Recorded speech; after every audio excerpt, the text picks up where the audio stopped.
Good morning, children. I'm Sharmila Miss here again. Welcome to our 12th session of online classes for the standard of 6 and for the subject of science. Okay, so now we are going to start with the new chapter. Okay, so that is lesson number 6. So the lesson number 6 is changes around us. Okay, so when you are coming from home to school, okay, or even in your house, or even for yourself, you will be able to see a lot of changes that has taken place naturally. Okay, so that is now, for example, you see a flower. In the morning it will bloom, okay, and by evening it will become little dull, and by the next day all the petals will fall away. And some season you can see the leaves from the trees, they will fall down. Okay, nobody goes on the tree to pluck the leaf and throw it down. On its own it will fall. Okay, so these are some of the things which happens naturally. Now for example, you take yourself. When you were small, okay, you were a baby, then you grew up, so your height also increases, your weight also increases. So all these are the natural changes. And one simple thing, okay, especially the boys, they go for haircut. Very often they go for haircut. And within a span of 1 week or 10 days, again the hair starts growing.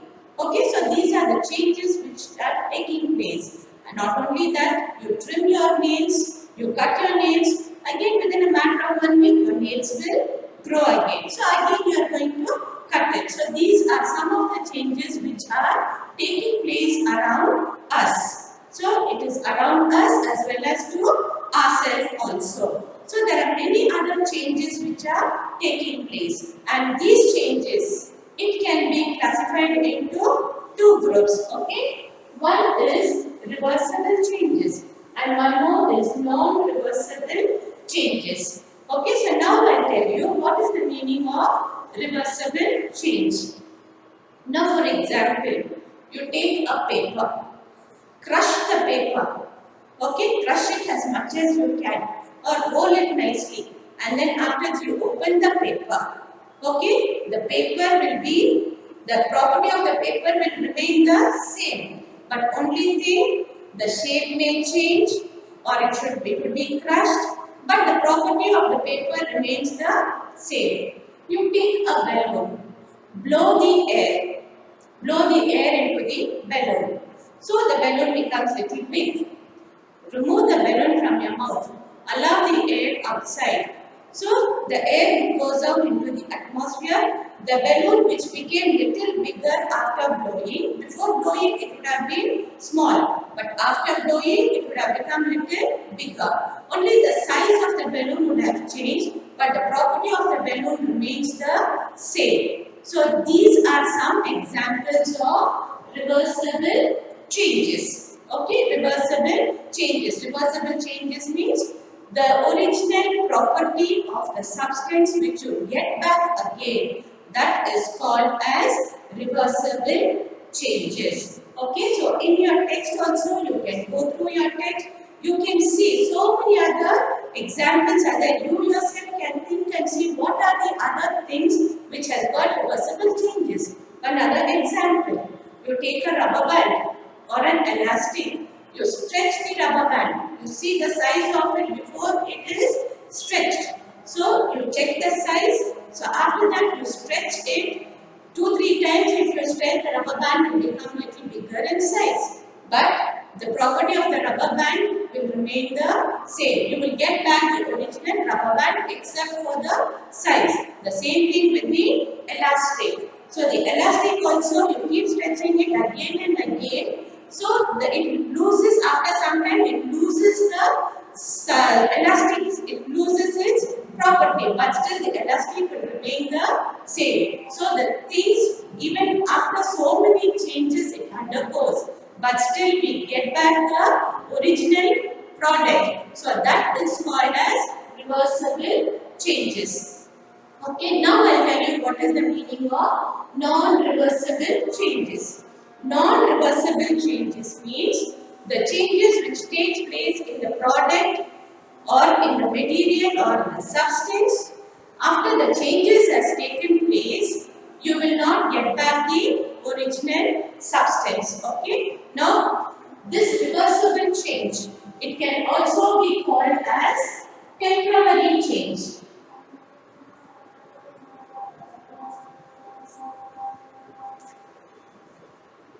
Okay, so this reversible change is called as temporary change because for that minute it would have changed, again it comes back to its original property.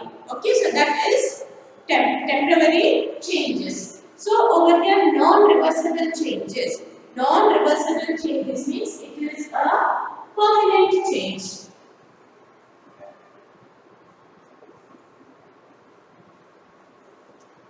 Okay, non-reversible change means it is a permanent change. The whole property changes itself. Now, for example, you have got wheat.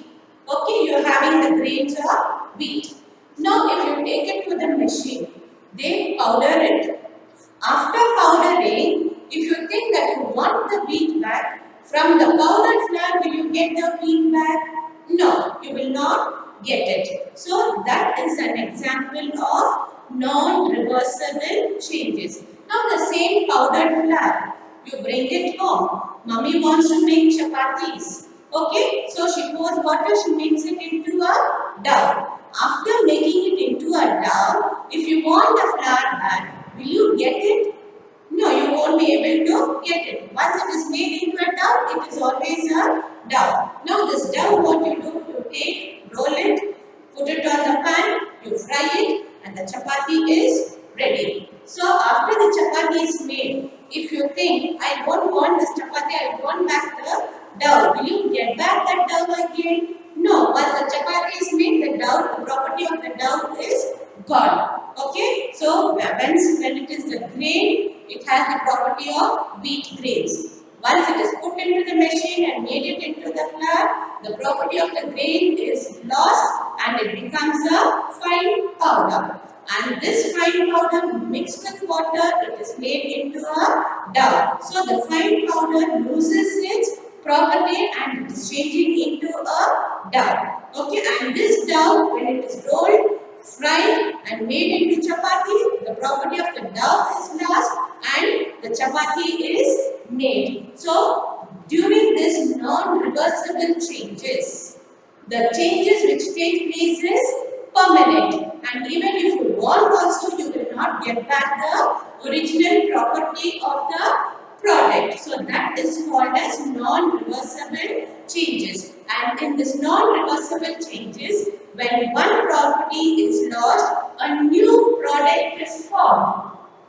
Okay? A new product is formed. Okay? That is, as I told you, there are other examples. Now, for example, okay, you want to make curds at home. So, what you do? You take the milk, you boil it, allow it to cool for some time, and when it is warm inside, the previous day's curds, if it is there, you can add a few spoons of curds, cover it and leave it for overnight. Next day, it will ferment and no more it is a milk, it will become a curd. So, from the curd, if you want to get back the milk, it is not possible. So, once you pour the curds into it, and when the whole milk is changed into curds, the milk loses its property as milk and becomes the curds. Now you might have seen at home, mummy makes batter for idli or dosa.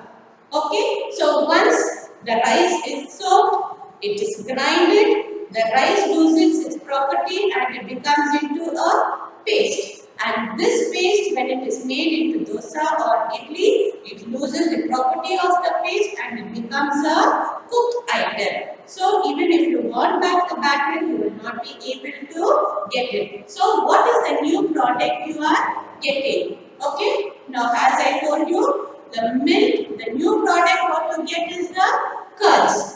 And from the idli batter or the dosa batter, the new product what you get is the idli, the cooked idli or the dosa.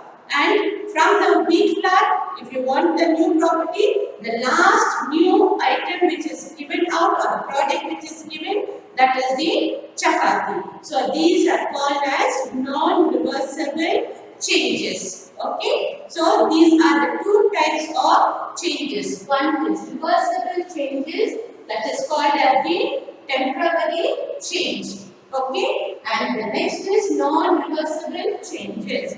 Non-reversible changes are also called as permanent changes. And in this non-reversible change, when a permanent change takes place, the whole property is lost. Not only the property, even the shape, the color, everything will be changed completely and you get a new product. So these are the main two types of changes.